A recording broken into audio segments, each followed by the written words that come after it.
எழுது. எங்கே pencil? Pencil எங்கே போச்சு? எழுது எடுத்து. அது என்ன கலரு? என்ன இங்கே இதில் எழுது. இப்படி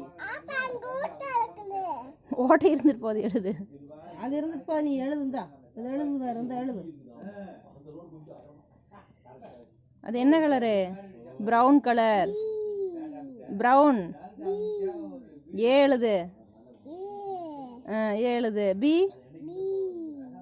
சி. டி. இ. எஃப். என்ன கலரு? Brown colour. சரி, அது என்ன கலரு? Brown colour. அது மண்டை எடுத்து எழுதுறேன் டயர்டில்.